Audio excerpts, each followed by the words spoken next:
정부 지원으로 갈 때 굉장히 유리한 점수를 받을 수 있죠. 진행하려는 지원 사업 성격과 맞는 아이템인가 라는 게 어떤 내용이냐면은, 정부 지원 사업은 되게 여러 가지가 나옵니다. 청년 창업 사관학교라던가 초기 창업 패키지, 이런 지원 사업들이 있는데요. 그리고 그 지원 사업을 커버하는 각 센터가 또 따로 있습니다. 대학교들이 존재하기도 하고요. 그리고 그들이 주로 커버하고 잘 소화할 수 있는 그런 사업 아이템들이 또 따로 존재하기도 합니다. 그런 거를 고려해서 내 사업 아이템과 좀 어울리는 그런 센터나 대학이나 이런 것들로 매칭을 해가지고 지원을 하는 게 아무래도 유리하겠죠. 그렇기 때문에 공고나 이런 걸 나왔을 때 거기 안에 있는 내용들을 아주 유심히 잘 보시고 나랑 제일 잘 맞는 내 아이템의 키워드를 가지고 있는 센터나 지원 사업을 선택을 하셔야 된다는 이야기입니다. 그래야지 선정될 확률이 높아지겠죠. 당연한 이야기입니다.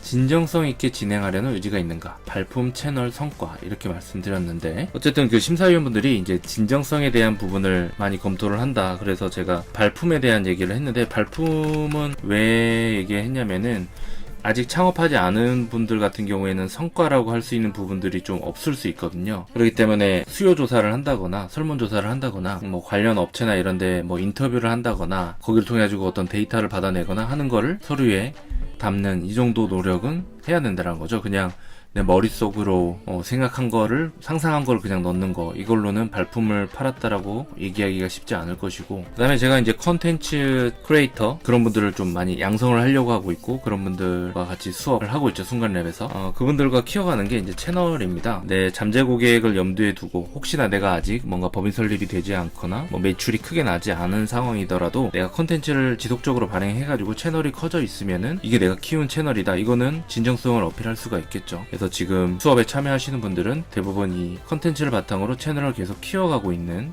그런 일을 기본적으로 하고 있습니다. 꼭 정부 지원을 위해서 하는 건 아니지만은 어떤 식으로든 이게 자기의 진정성을 고객한테든 아니면 정부한테든 투자자한테든 다 보여줄 수 있는 부분이기 때문에, 그리고 리스크가 없죠. 컴퓨터로 하면 되는 거니까. 그렇기 때문에 이건 최소한으로 할 수 있는, 최소한의 진정성을 어필할 수 있는 부분이 바로 이제 컨텐츠 제작을 해서 채널을 키우는 부분, 내 전문성을 드러낼 수 있는 부분이기 때문에 꼭 이거를 하도록 하고 있는데, 혼자서는 하기가 쉽지 않기 때문에 강제적인 습관을 가지고 방향성을 잡아가면서 피드백을 받아가면서 키워가고 있습니다. 그 다음에 이제 진정성으로 제일 어필할 수 있는 건 사실은 그 사업 아이템과 관련된 성과죠. 와이프의 경우에는 그 성과를 계속 일부러 만들어내는 게 있었습니다. 그러니까 저희가 MVP다 이런 식의 얘기를 강의에서 하는데, 최소한으로 판매할 수 있는 그런 상품군들을 계속 만들어서 이걸 매출로 만들어냈던 그 성과들을 서류에다가도 다 담은 거죠. 그렇기 때문에 한번 여러분들이 심사위원이라고 한번 생각을 해보시면은, 이 사람이 이 사업을 할 것 같다 안 할 것 같다는 하기 전에는 그 의심을 해야 되지만은, 해서 성과가 나고 있다라고 하면은 의심할 여지가 없는 거잖아요. 그게 진정성을 바로 그대로 보여줄 수 있는 부분이고, 그렇기 때문에 제가 말하는 그런 무자본 창업과 정부 지원이 좀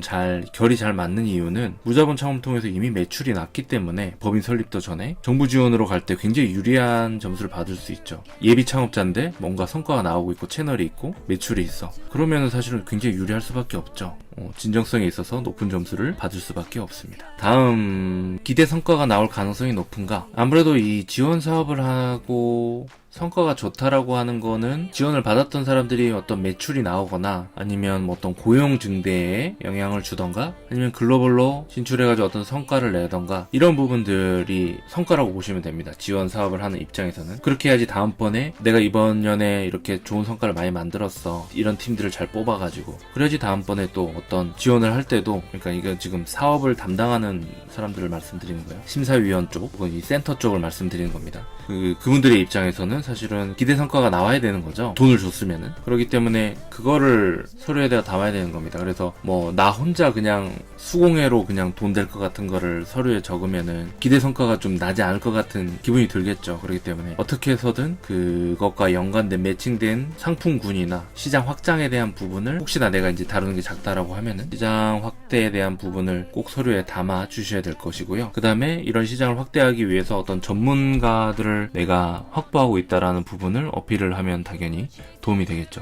그렇기 때문에 그런 팀원들, 이미 고용한 사람도 있을 수 있지만은 관련된 전문가와 자문을 받을 수 있는 부분이나 이런 것들도 어필할 수 있습니다. 얼마 전에 저희 와이프가 하는 영상 관련해가지고 김미경 TV의 김미경 강사님을 만났었는데요. 이 사업 방식에 대해서 굉장히 관심이 많으시고 미국 진출을 하는데 저희가 도움을 드릴 수 있는 부분이 있다 보니까 관심을 가져주시고 이제 본인 채널에도 한번 나와달라 얘기를 해주셨었어요. 어쨌든 이제 그런 부분들도 서류에다가 담았던 거죠. 와이프가 하고 있는 사업들이 100만 채널에서 알려줄 수 있는 기회나 이런 것들이 고용한 팀원이 아니더라도 어필할 수 있는 것들, 성과가 나올 것 같은 것들을 많이 얘기를 해야 되고, 이제 글로벌로 진출을 했을 때도 좀 성과가 나올 가능성을 말하기 위해서는 이제 해외에 어떤 사례가 있는지 이런 것들도 충분히 다뤄서 이야기를 해야 될 겁니다. 찾아봐야 된다는 얘기죠. 해외에 있는 그런 나라 비슷한 아이템. 자, 이제 심사위원 분의 이제 환경적인 부분에서 생각을 해야 되겠죠. 지금은 이제 관점에 있어서 한 거고, 이분들이 처해진 환경 자체가 녹록하지는 않습니다. 그러니까 많은 서류를 커버를 해야 되는 거예요. 그렇기 때문에 내가 서류를 적을 때 쭉 그냥 풀어서 쓰기만 하면은 당연히 단조로워 보이고 눈에 잘 띄지 않겠죠. 그렇기 때문에 어떤 어필하려고 하는 키워드나 이런 것들은 굵게 밑줄을 친다거나 이런 식으로 어필을 해야 됩니다. 지금 환경 자체가 어떤 상황이냐면은 녹록지 않은 상황, 너무 많은 서류를 봐야 된다.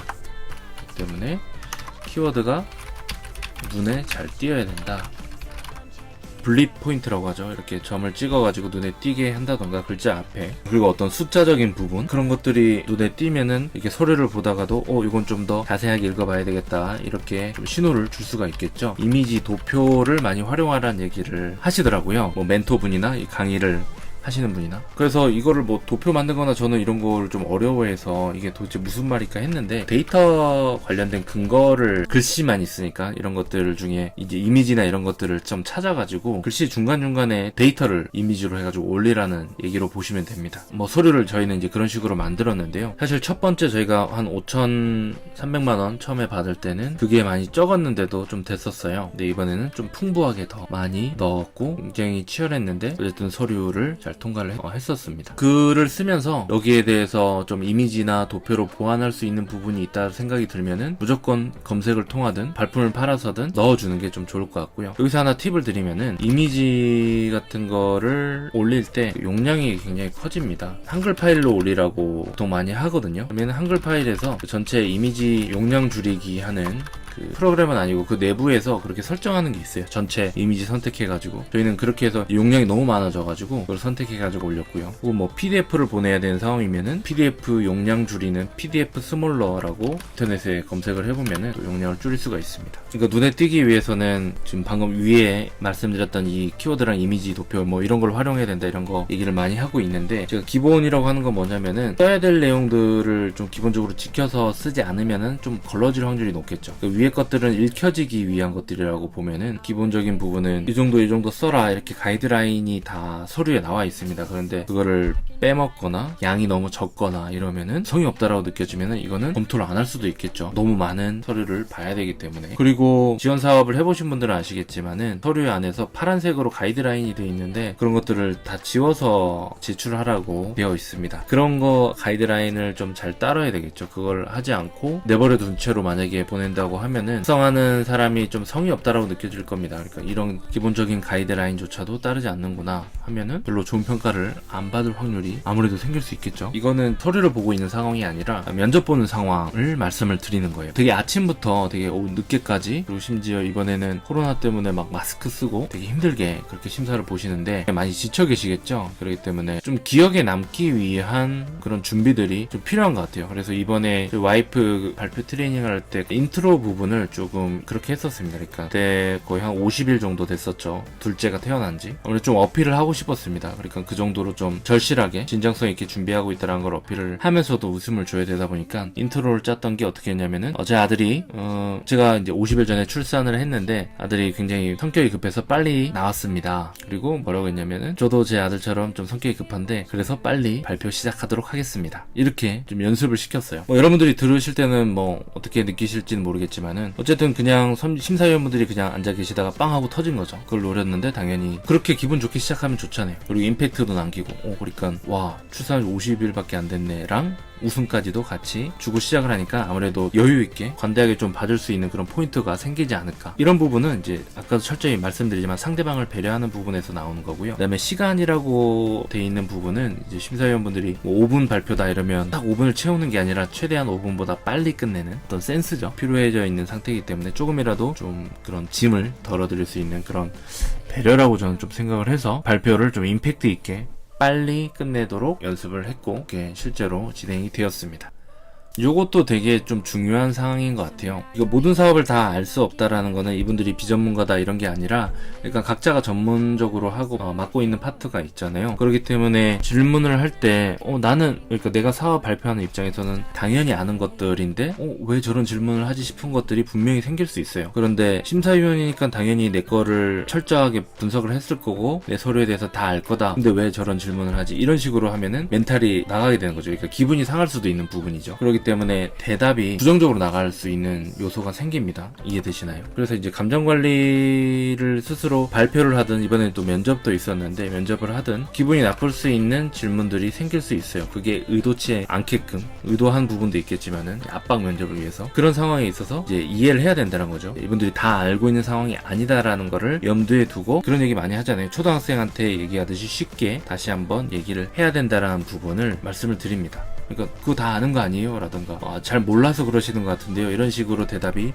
쉽게 나올 수 있습니다. 굉장히 이건 위험한 발언이죠. 심사를 하는 분들한테. 안 그래도 그거에 대해서 모르는 부분이 분명히 있기 때문에 조심스럽게 질문을 하는데 공격적으로 받아들이면은 뭐 완전 결격 사유가 되지는 않을 수 있지만은 사람이 아무래도 심사하는 거다 보니까 감정적인 부분이 분명히 영향을 미칠 수밖에 없을 것이고요. 공감에 대한 부분은 이제 답변을 할 때 위의 내용이랑 좀 연결이 되는 건데 잘 모르셔서 그런 것 같은데요. 라는 거 아니면 그건 아닌데요 라던가 이런 식으로 답변을 하는 거가 다 이제 공격적인 반응인 겁니다. 연습을 시켰죠. 제가 이제 예상 질문이나 이런 것들을 와이프한테 이제 질문을 하면서 답변을 할 때는 반드시 네 그렇게 생각하실 수 있습니다.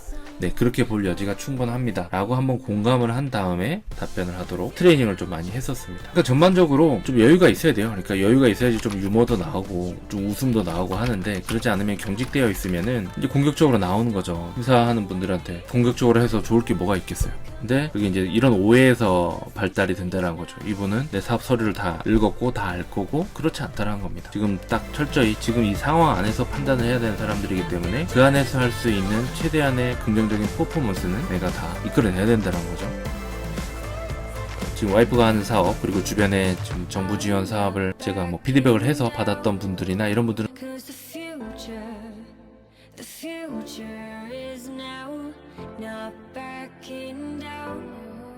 Cause the future is now.